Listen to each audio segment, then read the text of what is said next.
देखिए, इतना महान परम प्रधान परमेश्वर आपके साथ समय बिताने के लिए चाहते हैं और आप क्या कह सकते हो कि मेरे पास समय है ही नहीं। मैं जॉब में बिज़ी हूँ, मैं अपने कामों में बिज़ी हूँ। आज आप एक बार सोच के देखिए, क्या चीज़ आपको और परमेश्वर से दूर कर रहा है? You have to connect yourself with God। दूसरा कुरिन्थियों का पत्र 11वें अध्याय उसका 3रे पद में पौलुस स्पष्ट रूप में लिख रहा है कि मेरा डर कलीसिया का प्रति क्या है। खास रूप से कुरिन्थियों का कलीसिया में। परंतु मैं डरता हूँ कि जैसे सांप ने अपनी चतुराई से हव्वा को बहकाया, वैसे ही तुम्हारा मन उसी सीधाई और पवित्रता से जो मसीह के साथ होनी चाहिए कहीं भटक ना जाए। तो यहाँ पर पौलुस कह रहा है कि मेरा एक डर कलीसिया का प्रति है, क्योंकि कलीसिया के लोगों को मन को शैतान भड़काते हैं, भड़का के जाते हैं, मतलब कि परमेश्वर के जो प्रेम से लोगों का मन दूर हो जाते हैं। यही बात कलीसिया में नहीं हो जाए, उसी के लिए एक बहुत बड़ा डर और उसके अंदर है। और वो ये कह रहा है कि मैं I am having a godly jealousy. दूसरा ट्रांसलेशन में ये कहते हैं, जो परमेश्वर का डर है वही मेरे अंदर भी है, वही है परमेश्वर का ही डर मेरे अंदर है, जो कलीसिया के प्रति इस प्रकार उन्होंने लिखा है। तो मैं आपको यही बताना चाहूंगा कि इस कुरिन्थियों के कलीसियाओं को पौलुस ने इस बात क्यों कह रहा है। अगर कुरिन्थियों का जो थोड़ा सा इतिहास के बारे में अगर देखें तो देयर वाज अ सेइंग, जैसे कुरिन्थियों के बारे में ऐसे एक कहावत है, behave like a Corinthian, behave like a Corinth people। उसका मतलब क्या है कि सबसे बेकार लोगों को बोला जाता था। मतलब ये है कि जो कुरिन्थ में लोग रहते थे उनका व्यवहार बहुत खराब थे। जो बाहर के लोग जो खराब जीवन जीता था वो मसीह में आ गए एक बार सुसमाचार सुन के, और पौलुस का सेवकाई के द्वारा 1.5 साल उन्होंने वहां पर रहा और उन्होंने सेवकाई शुरू किया और लोग कलीसिया में आ गए। तो लोग कलीसिया में आ गया तो क्या हो गया कि थोड़ा बहुत अपना जीवन तो वो यहाँ पर करना शुरू किया, लेकिन वो पुराना जीवन का हालत क्या थे, पुराना जीवन का इनका बिहेवियर वो कलीसिया में प्रैक्टिस करना शुरू किया। और वहाँ पर एक टेम्पल भी है, अफ्रोडाइट करके गॉडेस है, और उस गॉडेस का जो टेम्पल में लगभग 1000 प्रोस्टिट्यूट को भी रखा करता था, रखते थे कि वहाँ पर जो लोग मंदिर में आते हैं उनको खुश करने के लिए। इतना खराब जीवन वहाँ पर लोग जीते थे। तो यहाँ से इन सारे लोग जो है कलीसिया में आए। तो कलीसिया में आने के बावजूद क्या हुआ कि वो बाहर उन्होंने क्या प्रैक्टिस किया करते थे वो सारे कलीसिया में भी प्रैक्टिस करना शुरू किया। तो इसलिए पौलुस ये कह रहा है कि भाई ये सारे शैतान का काम है। अगर आप मसीह में आए तो आपको यहाँ पर एक अलग जीवन अलगताई से जीना पड़ेगा। बाहर का लाइफ आप यहाँ पर कलीसिया में प्रैक्टिस नहीं कर सकते। वो पौलुस का डर क्या है, लेकिन परमेश्वर का डर क्या है कलीसिया के प्रति, कि इनका मन कहीं भटक ना जाए। और यहाँ पर एक और बात लिखा है कि आपका जो सीधाई जो परमेश्वर के और है, वो सीधाई और पवित्रता जो परमेश्वर के साथ जो है, वो परमेश्वर के साथ जो प्योर लव और प्योर हार्ट जो परमेश्वर के प्रति आपके अंदर है, जो एक बार शुरुआत की थी जैसे आपने मसीह में आया, तो वो कहीं भटक ना जाए, वो शैतान आपको बहकाए ना जाए, वो प्योरिटी जो मसीह के प्रति में वो खराब ना हो जाए। ये पौलुस का डर है। ओके, तो मैं आज कुछ बात आपके सामने रखना चाहता हूँ कि लोगों के और परमेश्वर के बीच में क्या चीज आ जाते हैं जो परमेश्वर से लोगों को दूर किया जाते हैं।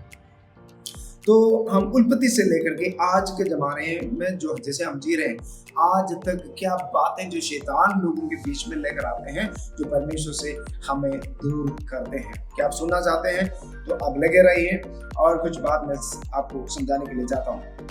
जो हवा के बारे में यहाँ पर लिखा है कि हवा को शैतान ने क्या किया, बहकाया। उत्पत्ति की किताब 3 अध्याय 8वें पद में हम देखते हैं। एक खास बात आप ये समझ लीजिए, हवा और आदम एदन वाटिका के अंदर थे, परमेश्वर ने वहां पर रखे हैं। एदन वाटिका को उसके अंदर पानी डालने के लिए, उसका देखभाल करने के लिए परमेश्वर ने वहां रखा। और एदन वाटिका के एक खासियत भी आप ये देख सकते हैं 8वें पद में, 3 अध्याय के 8वें पद में ये भी लिखा है कि परमेश्वर शाम की समय वाटिका में उतर आया करता था और इंसान के साथ समय बिताता था। लेकिन अब इंसान ने, शैतान ने उन्हें बहकाया और उन्होंने पाप किया, तो वो क्या हो गया, परमेश्वर से इंसान का जो कनेक्टिविटी, जो रिलेशनशिप, वो खराब हो गया। तो उसके बाद परमेश्वर ने क्या किया, आदम और हवा को वाटिका से बाहर कर दिया। जहां पर एदन वाटिका के अंदर थे, अंदर ही परमेश्वर को उपस्थिति आया करता था और परमेश्वर से एक अच्छा रिलेशनशिप में थे। लेकिन जब वहां से बाहर आ गया तो क्या हो गया, परमेश्वर को उपस्थिति से बाहर आ गया। Now there is no relationship, परमेश्वर से कोई संबंध प्रॉपरली है ही नहीं। तो कुल मिलाकर के मैं ये बताना चाहूंगा कि आदम और हव्वा को बाहर लेकर आया शैतान ने, और क्या चीज लेकर के, क्या चीजों के द्वारा उन्हें बाहर लेकर आया, वो है पाप। तो सबसे पहले लोगों को शैतान परमेश्वर से दूर करने के लिए क्या करवाते हैं, पाप कराते हैं। तो पाप करने की वजह से लोगों के जीवन में क्या होता है, लोगों को परमेश्वर से दोबारा कनेक्ट नहीं हो पाते, मतलब एकदम वो कनेक्शन, वो परमेश्वर से जो रिश्ता है वो खराब हो जाते हैं। वो पहली बात। दूसरी बात के और आपका ध्यान में लेकर जाना चाहता हूँ, उत्पत्ति का किताब 3 अध्याय में यही बात हुई है। उसके बाद अब आगे आ जाए, 6वें अध्याय में आए, वहां पर एक बात लिखा हुआ है कि परमेश्वर का मन का एक दुख वहां पर लिखा हुआ है। तब परमेश्वर के पुत्रों ने मनुष्य की पुत्रियों को देखा कि वह सुंदर हैं, और उन्होंने जिस जिसको चाहा उनसे विवाह कर लिया। ओके, उसका अगला पद, 3री पद भी पढ़ लीजिए, उसमें क्या लिखा है। तब यहोवा ने कहा, मेरा आत्मा मनुष्य से सदा लोभ विवाद करता न रहेगा, क्योंकि मनुष्य भी शरीर ही है। देखिए, यहाँ पर परमेश्वर कह रहा है कि मैं सदा समय के लिए इनके साथ व्यवहार करते नहीं रहूंगा। और नीचे पढ़ोगे ना, वहां पर ये लिखा है कि परमेश्वर इंसान को बनाने के बावजूद दुखित हुए हैं। तो यहाँ पर क्या हुआ, मॉरल वैल्यूज खराब कर दी। परमेश्वर ने एक मॉरल वैल्यू के साथ इंसान को बना के रखा है एदन वाटिका के अंदर। यहाँ पर शैतान आया, लोगों के जीवन के अंदर मॉरल वैल्यूज को खत्म कर दिया। आप उत्पत्ति का किताब 90 अध्याय के पहले पद में पढ़िए, वहां पर भी यही बात लिखा हुआ है। नूह का समय आया, नूह के समय में भी वो आप कहानी जानते हैं, इसलिए मैं बताने के लिए, पढ़ने के लिए नहीं जा रहा हूँ, आपको कहानी मालूम है। जो नूह के समय में क्या हुआ, धरती पर मॉरल वैल्यूज सारे खत्म हो गए, मॉरल वैल्यूज सारे खराब कर दिए। तो लोग वैसे जीना शुरू किया अपना मन मर्जी में। यहाँ पर क्या लिखा, 6वें अध्याय में हमने क्या पढ़ा, जो परमेश्वर के पुत्र लोगों ने इंसान के, जो मनुष्य के पुत्रियों के साथ विवाह किया। कैसे विवाह किया, जिनको उन्होंने चाहा उनको रख दिया, मतलब अपना मन मर्जी में। परमेश्वर का कोई मर्जी नहीं, परमेश्वर की इच्छा। आज भी यही हाल हो रहा है। आज भी हमारे समाज में जो लोग आपस में साथ में जीने के लिए कोशिश करते हैं या विवाह करने के लिए प्रयास करते हैं, उसका बेसिक चीज अगर देखें, माँ बाप का इच्छा का कोई मतलब ही नहीं है ज्यादातर परिवारों में। आज वही कल्चर में हम जी रहा है। ऐसे सिस्टम समाज के अंदर उसी समय में भी थे। और नीचे आइए, 11वीं अध्याय में भी हम देख सकते हैं, वहां पर बाबेल टावर खड़ा कर दिए।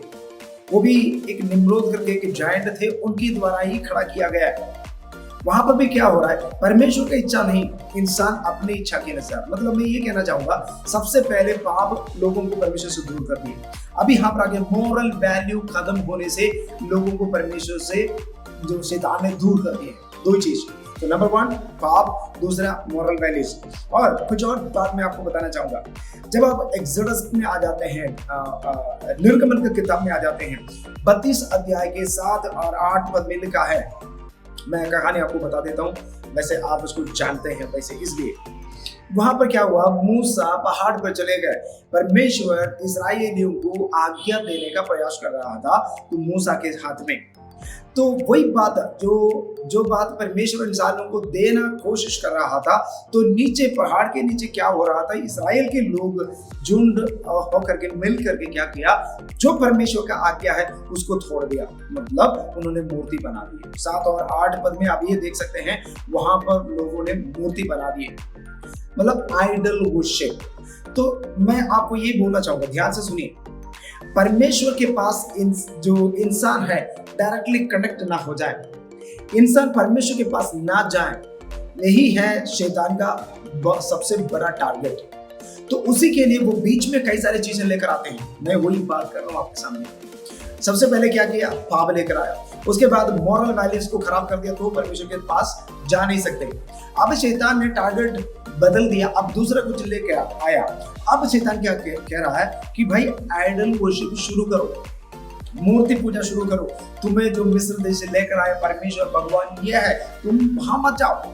देखिए शैतान का एजेंडा आपको समझ में आना जरूरी है कि परमेश्वर के पास डायरेक्ट लोग कांटेक्ट में ना आए और परमेश्वर को सीधे ना पुकारे, उनसे प्रार्थना ना करे, जो भी दुआ हो प्रार्थना हो सब कुछ यही हो जाए मूर्ति के सामने।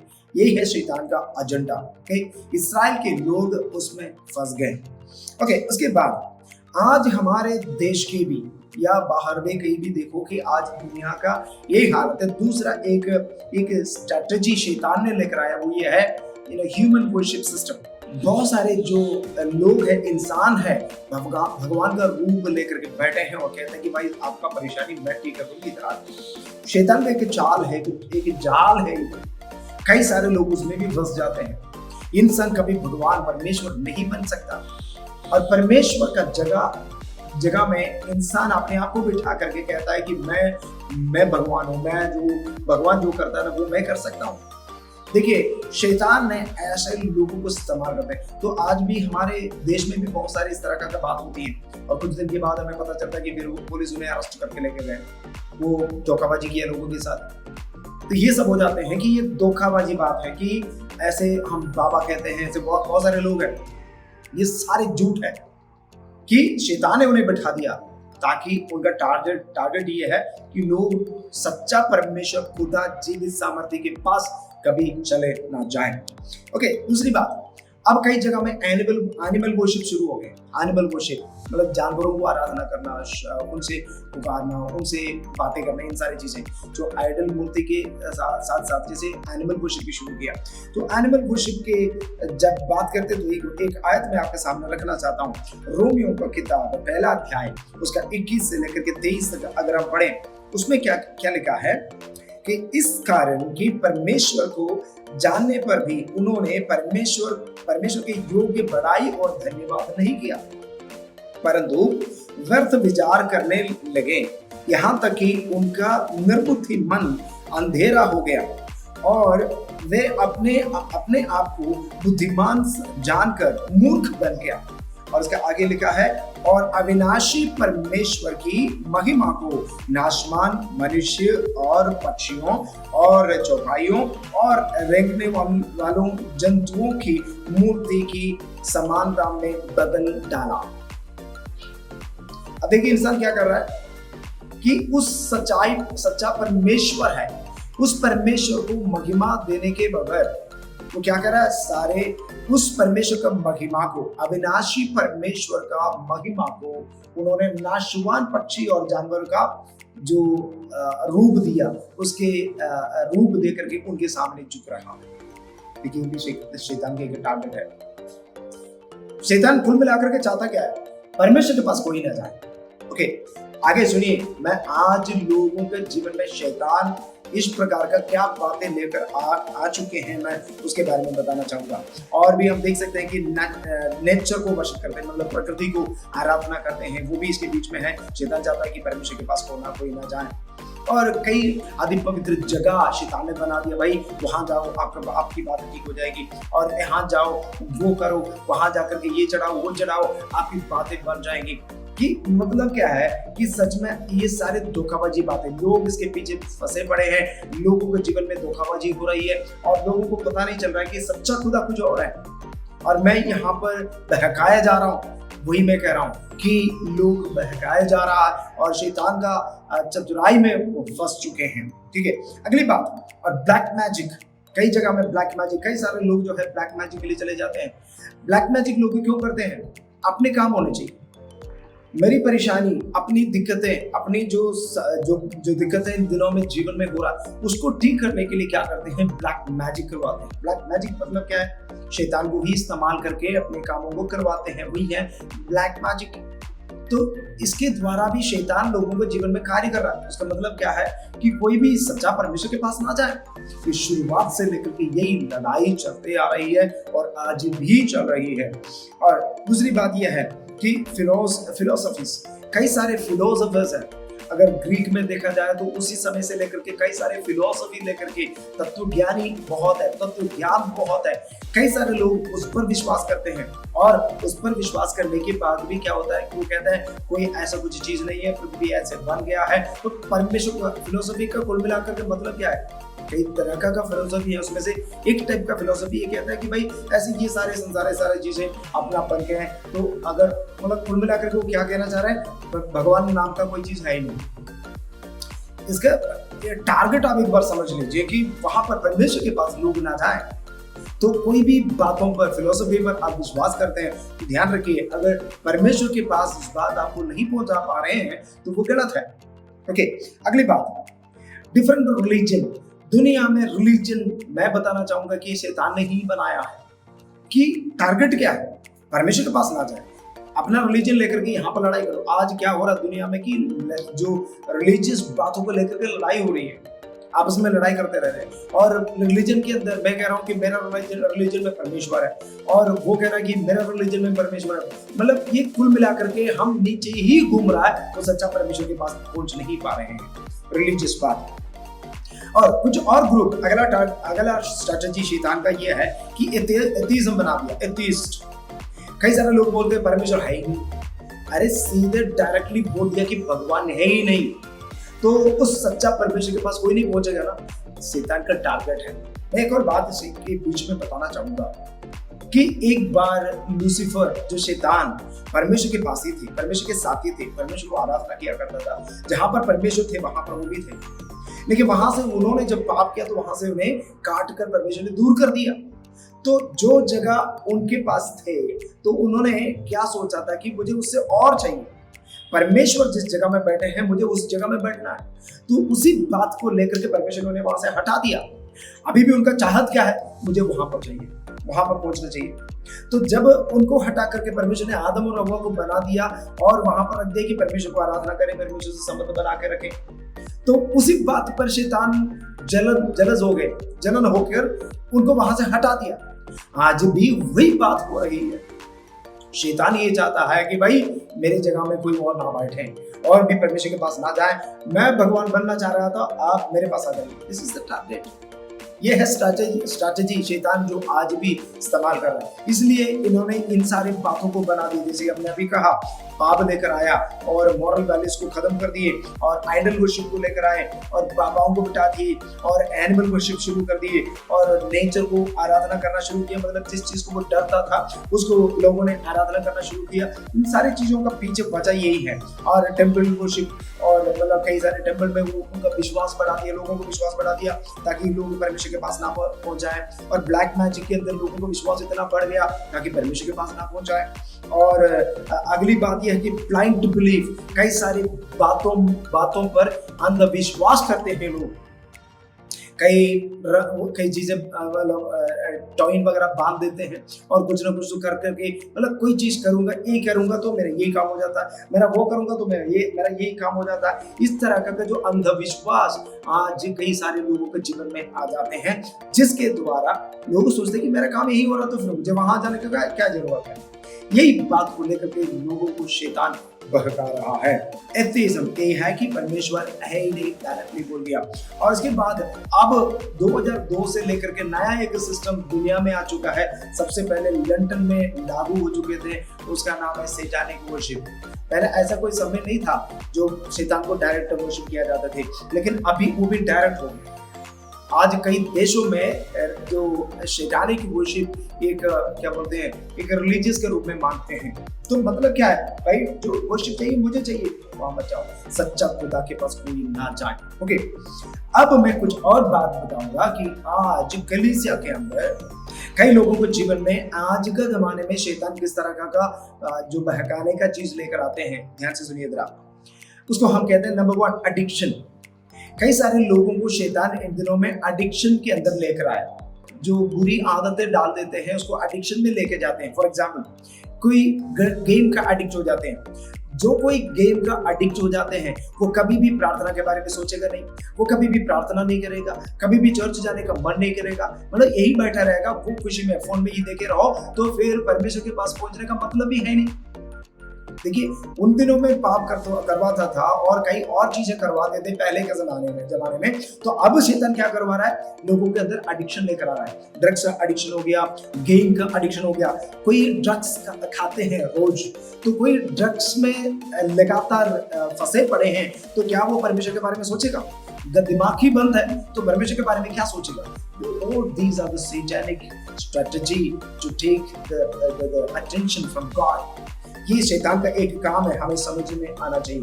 तीसरी बात, लव अफेयर्स। लोगों के अंदर लव अफेयर्स, ऐसे जो गलत संबंध लेकर आते हैं, आज लड़कों के साथ लड़कियों के साथ आपस में ही हो रहा है। तो इन सारे रिश्तों के बावजूद क्या हो रहा है, उनको खुश करने का प्रयास कर लेते हैं, उनके साथ ही समय बिता देते हैं। तो उनके साथ हमेशा समय बिताने से क्या हो रहा है, सारे सोच, सारे खर्चा, सारे सब कुछ उन्हीं के लिए ही हो रहा है। परमेश्वर के बारे में सोचने का समय तो है ही नहीं। शैतान का टारगेट ही पूरा होते जा रहे हैं। तो मित्रों, हमें बहुत ध्यानपूर्वक जीने का समय में हम आज जी रहे हैं। और कुछ लोग मनी माइंडेड हो गया। आज सबके बहुत सारे लोगों से पूछो, भाई मुझे पैसा चाहिए, मुझे कोई मतलब नहीं, मुझे पैसा चाहिए। पैसा के लिए क्या करते हैं, दिन रात पूरा इतना मेहनत करते हैं। मैं लोगों से ऐसे बोलता हूँ, भाई काम करने के लिए मत जियो, जीने के लिए काम करो। ऐसे काम ढूंढते, मुझे सबसे ज्यादा पैसे चाहिए। पैसे क्यों चाहिए? आप अपने इच्छा को पूरा करने के लिए चाहते हैं। और इच्छा का मतलब कुल मिलाकर के क्या हो रहा है, आपके पास ना टाइम बच रहा है। किसी से भी पूछ लो, बोलते भाई बहुत बिजी हूँ। बिजी का मतलब रिजल्ट आप समझ लीजिए, ना आपके पास प्रार्थना करने का टाइम है, ना आपको बाइबल पढ़ने का टाइम है, ना परमेश्वर के साथ बैठने का टाइम है। तो कुल मिलाकर के वही हो गया ना कि परमेश्वर के पास आप ना पहुंच जाए, उसी के लिए शैतान ने दूसरा तरीका से आपको बता रहा है। मित्रों, इस बात को समझ लीजिए अच्छी तरीके से। तो और कुछ लोग ऐसा है कि कई सारी चीजों में अपने मन को लगा देते हैं। जैसे एडिक्शन के बारे में बात कर रहे थे, कुछ लोग कुछ कॉमेडी देखना पसंद करते हैं, कुछ लोग मूवी देखना पसंद करते हैं, और कुछ लोग रील्स बनाना, रील्स देखना और कई प्रकार के चीजों में सोशल मीडिया का एक्टिविटी में व्यस्त हो जाते हैं। जो लोग सोशल मीडिया में व्यस्त हैं, वो अपने आप को एक बार पूछ के देखिए, क्या आपके पास बाइबल पढ़ने का टाइम है? क्या आपको प्रार्थना करने का टाइम है? परमेश्वर के साथ समय बिताने के लिए टाइम है? चर्च भी जाते तो भी लेट। ये बात सारे क्यों हो रहा है? कुल मिलाकर के क्या हो रहा है, आप इसमें व्यस्त होते जा रहे हैं और परमेश्वर के पास बैठने के लिए आपके पास समय है ही नहीं। ओके, और आगे देखिए, ये तो एडिक्शन के बारे में बात कर रहा था। तो आगे जाके देखिए, कुछ अनक्लीन प्रैक्टिसेस लोगों के अंदर शैतान डाल देते हैं। अनक्लीन प्रैक्टिसेस, जैसे कि जो चीज परमेश्वर घृणा करते हैं, वो लोगों के अंदर आज शैतान लेकर आते हैं। तो पहले ऐसे परमेश्वर का वचन ऐसा कहते हैं कि बच्चों को मारना जरूरी है, डंडा से उन्हें मारना है। लेकिन आज हमारे देश में भी कानून किस तरह का बन रहा है, बच्चों को नहीं मारना। मतलब क्या है, बच्चे फिर कैसे जिएंगे? अपना मनमर्जी में जिएंगे। बच्चों को ना डांटना, ना बच्चों को शिक्षा देना। शिक्षा तो वैसे दे रहा है, लेकिन उनको कभी डंडा के साथ कभी शिक्षा नहीं देना। क्योंकि मतलब कुल मिलाकर के क्या हो रहा है, बच्चे अपना मनमर्जी में जीना सीख रहा है। आज बच्चों का मतलब अपना मन भावना में, अपनी इच्छा में ही लोग रह रहे हैं। और होमोसेक्सुअलिटी, ये चीज आज बहुत फैल गए हैं। और लिविंग टुगेदर सिस्टम, ये सारी चीज मतलब मॉरल वैल्यूज के ही हम बोल सकते हैं कि मॉरल वैल्यूज लोगों के अंदर खत्म किया जा रहा है। ये सारे अनक्लीन प्रैक्टिसेस हैं। अनक्लीन प्रैक्टिसेस लोगों के अंदर होगा तो क्या होने वाला है, परमेश्वर से संबंध खराब हो गए। अनक्लीन प्रैक्टिसेस कुछ भी हो अपना लाइफ में, काफी सारी चीजें मैं खुल के बताने के लिए नहीं चाहता हूँ। अनक्लीन, अपना शरीर को खराब करने वाली चीज। बात यही है कि मेरा शरीर परमेश्वर का मंदिर है। इस मंदिर को जब आप खराब करोगे तो इसके अंदर परमेश्वर रहेंगे कैसे? परमेश्वर के साथ संबंध खत्म हो गया। तो शैतान यही चाहता है कि आपका शरीर अनक्लीन हो जाए ताकि परमेश्वर आपके साथ ना रहे। और भी बातें हम दुनिया में देख सकते हैं कि एनिमल के साथ मैरिज कर रहा है और शरीर में छेद डाल रहा है और टैटू बना रहा है। ये सारे पुराना नियम में मना किया गया चीजें। और अपना शरीर के क्रेजी चीज, देखिए आज नौजवानों से पूछो, क्रेजी चीजों को करने के लिए पसंद करते हैं। क्रेजी चीज, भाई क्रेजी चीज करके क्या फायदा है, आप बताइए। क्रेजी चीज करने से क्या होता है कि आप क्रेजी चीज मतलब कि एक इंसान भी इस बात को हजम नहीं कर पाते। तो ऐसे क्रेजी चीज आप अपने शरीर में कर रहे हो, अपने जीवन में कर रहे हो, ऐसे प्रैक्टिस आप कर रहे हो। आप बताइए कि परमेश्वर आपके पास कैसे आएगा, परमेश्वर आपके साथ कैसे रहेंगे? तो शैतान भी यही चाहता है कि तुम क्रेजी हो जाओ, परमेश्वर आपसे दूर हो। और एक और बात है कि कई सारे रिलीजन को भी शैतान लेकर आया है। और अभी कई सारे जो मैं खुल के बताना चाहूँगा, जैसे कुछ चर्चेस है, उस चर्च में मूर्ति पूजा करते हैं। जैसे कि कुछ पवित्र संत लोगों को ऐसे मूर्ति के रूप में आराधना करते हैं। मतलब कि कैसे संत लोगों को खड़ा कर दिया, बोलो भाई इनसे बताओ, वो काम करके दे देगा। आपको समझ में आया होगा इसका रिजल्ट क्या है? परमेश्वर के पास नहीं जा रहे ना। इसी माता को आराधना करो, इसी संत को आराधना करो, इसी व्यक्ति को पूछ लो, तो क्या होगा कि परमेश्वर के पास नहीं जा रहे हैं। तो कुल मिलाकर के तुम भी परमेश्वर का इच्छा को पूरा नहीं कर रहे, शैतान की इच्छा को पूरा कर रहे हो। So you have to be very careful. और अब दूसरा एक और चीज है, शैतान कलीसियाओं के बीच में लेकर आया, सताव को लेकर आया। सताव लेकर आने का भी शैतान का योजना क्या है कि लोग दूर हो जाए। कुछ लोग डर के मारे पीछे हट जाएंगे, लेकिन ये तो चर्च में होने वाला नहीं है। थोड़े बहुत लोग पीछे हट जाएंगे। मित्रों, आपको ये समझ में आना चाहिए कि चाहे जिए मरे तो मसीह के लिए, परसिक्यूशन आए ना आए तो हम मरेंगे परमेश्वर के लिए। अगर मरेंगे तो हम स्वर्ग में जरूर पहुंच जाएंगे। तो ये परसिक्यूशन भी शैतान लेकर आने का उसका एक रीजन क्या है कि परमेश्वर के पास कोई पहुंचना है, मतलब उसी से वो जलन होकर के इन सारे मारपीट करवा रहे हैं। ओके, आखिरी बात भी बोल करके मैं समाप्त करना चाहूंगा। आज कलीसिया के अंदर फॉल्स टीचिंग भी शैतान लेकर आया। फॉल्स टीचिंग कलीसिया कई जगह में, कई कलीसिया में भी क्या हो रहा है कि परमेश्वर से आकर्षित नहीं हो रहा लोग। बाइबल को लेकर के, बाइबल की बातों को बता करके अपना स्ट्रेटजी, अपना थियोलॉजी का, अपने कुछ चीजों लोगों के सामने रख करके लोगों को अपनी तरफ आकर्षित कर देता है। लोग कई पास्टर्स कर देते हैं, कई लीडर्स कर देते हैं, लोगों को अपने तरफ खींच रहे हैं। मित्रों, this is also a satanic strategy. We have to lead people to Christ, we have to lead people to God. हमें लोगों को परमेश्वर के साथ कनेक्ट करवाना है, वो हमारा काम है, हमारा सेवकाई वो है, लोगों को मेरे तरफ अट्रैक्ट करना। जब मैं अच्छी बातों को बता रहा हूँ, मैं जो बता रहा हूँ सही है, आप इधर सुनिए, वो बाकी सारे प्रकार है। No, If I prepare a message, मैं अगर कोई मैसेज प्रिपेयर कर रहा हूँ तो उसके पीछे वजह क्या है, उसके पीछे रीजन क्या है, उसके पीछे मकसद क्या है। I have to connect people to God. परमेश्वर के साथ मुझे लोगों का संबंध बनाना है। भाई आप कोई नहीं है, आज आप कर रहे हो, कल किसी और को प्रभु इस्तेमाल करेगा उनके जीवन को परमेश्वर के साथ कनेक्ट करवाने के लिए, या आप में उन्नति करवाने के लिए। तो कुल मिलाकर के मैं आपको ये बताना चाहूंगा कि हम ऐसा व्यक्ति बन जाए, जो लोग भड़के हुए हैं, जो लोग लीडरशिप में नहीं है, उन्हें परमेश्वर के साथ लीड करके परमेश्वर के साथ कनेक्ट करवाएं। तो कलीसिया में पहली बात ये हो रहा है कि लोग अपने आप को खड़ा करके, अपने आप को बड़ा करके लोगों का जो आकर्षण अपने तरफ खींच रहा है। नंबर 2, दूसरी बात यह है, कई सारे गलत शिक्षाएं कलीसिया के अंदर लेकर आ रहा है। आजकल बहुत सारे गलत शिक्षाएं, आपके जीवन में कभी बीमारी नहीं आ सकती, वो है आप कभी मरेंगे नहीं, बहुत सारी गलत शिक्षाएं लोगों के जीवन में लेकर आ रहा है। देखिए, कोई भी बात, मित्रों मैं आपको बताना चाहूंगा, आजकल यूट्यूब में कई जगह में बहुत सारे जो मैसेजेस अवेलेबल है। मैं भी अभी आपके साथ इसी वीडियो के माध्यम से ही प्रचार कर रहा हूँ। मैं भी जो बात कर रहा हूँ, इसी के अंदर कोई गलत है या सही है, आप वचन के साथ मिला करके देखें। मेरी बातों को केवल विश्वास करें, हाँ पास्टर जी बोल रहे हैं तो सही हो सकता है। No, You have to compare it with word. परमेश्वर के वचन के साथ उसको मिला करके देखें। अगर वचन स्पष्ट रूप में इस बात को कह रहा है तो you can accept that. आप उस बात को विश्वास कर सकता है, नहीं तो फॉलो करने का, एक्सेप्ट करने की कोई जरूरत है ही नहीं, कोई जरूरत है नहीं। कई सारी शिक्षाएं इन दिनों में जीवन में आ रहा है। ओके, इतने सारी बातें मैं आपको बताने का संक्षिप्त रूप में इसका जो मैं एक बात की और आपका ध्यान लेकर आने के लिए मैं ये सारी बात बताया, मैं और भी बात करके समाप्त करना चाहूंगा। बात ये है, परमेश्वर का हमेशा के लिए एक डिजायर रहता है, the eternal desire of God. वो ये है, जैसे आदम और हवा को परमेश्वर ने बना करके जो सृष्टि करके ईदन वाटिका के अंदर रखे, तो परमेश्वर क्या कर रहा था, तो परमेश्वर हर दिन शाम की वक्त उनके पास आया करता था। मतलब इंसान के साथ परमेश्वर संबंध बना करके उनके साथ समय बिताने के लिए प्रभु चाह रहा था। राइट, उसके बाद जब इस्राएल को परमेश्वर ने एक झुंड बना दिया था, जैसे निर्गमन का किताब 25वें अध्याय 8वें पद में हम देख सकते हैं, तब परमेश्वर ने क्या कहा, मैं आपके बीच में वास करना चाहता हूँ। अब मेरे लिए एक निवास, एक पवित्र स्थान बना दीजिए ताकि मैं आपके बीच में रहना पसंद करता हूँ। देखिए परमेश्वर का दिल। उसके बाद जब यीशु मसीह धरती पर आया मरकुस 3:14 में परमेश्वर ने क्या कहा कि मैं आपको इसलिए चुना हूं कि आप मेरे साथ रहे। अपने चेलों से यीशु ने कहा कि मेरे साथ रहो। यीशु मसीह ने अपने चेलों के साथ क्या अपने समय बिताने के लिए जा रहा था? आपको समझ में आ रहा है? यीशु मसीह वही चाह रहे थे।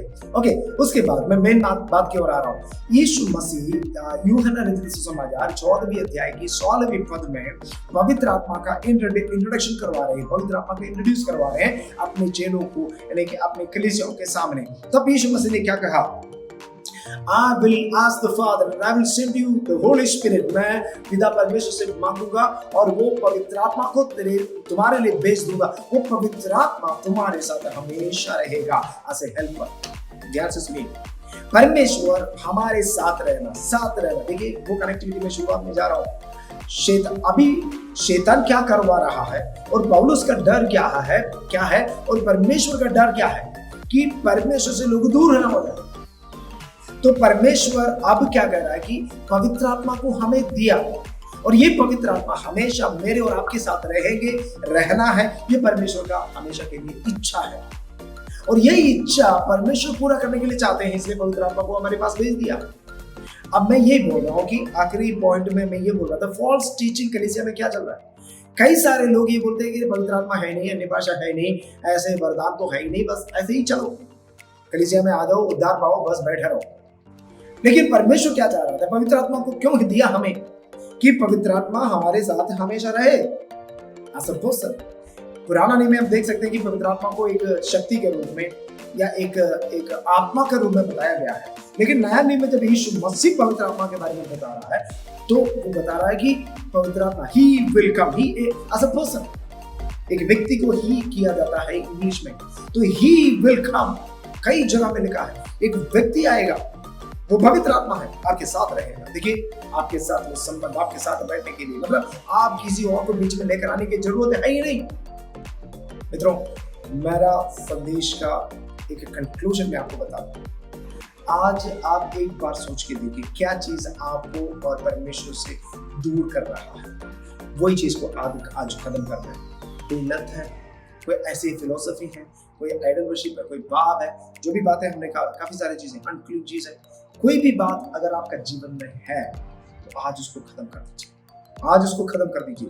कनेक्ट विद गॉड, परमेश्वर से आपको अपने आप को कनेक्ट होना जरूरी है। You have to connect yourself with God. परमेश्वर से अपने आप को कनेक्ट कर दीजिए, ये परमेश्वर की इच्छा है, परमेश्वर ये चाहता है। देखिए इतना महान परम प्रधान परमेश्वर आपके साथ समय बिताने के लिए चाहते हैं और आप क्या कह सकते हो कि मेरे पास समय है नहीं, मैं जॉब में बिजी हूँ, मैं अपने कामों में बिजी हूँ। No, you cannot say that. You have to find out time to spend with the Lord because He's so great. ये ब्रह्मांड को रचने वाला परमेश्वर आज आपसे कहते हैं कि आपके साथ मैं बिताना चाहता हूँ समय। क्या आप उनके साथ समय बिताना चाहते हो? तो आज इस संदेश को आप पूरी तौर से ग्रहण कर लीजिए और समझ लीजिए और उसके तरफ जीने के लिए प्रयास करिए। कोई भी चीजों के पीछे न भाग जाए ताकि शैतान आपको भटकाए, ताकि आप परमेश्वर से कनेक्टेड रहें और उसका डर भी है और परमेश्वर का भी डर है कि मैं आज परमेश्वर के साथ कनेक्ट रहें। इन भजनों के द्वारा प्रभु आप सबको आशीष करें।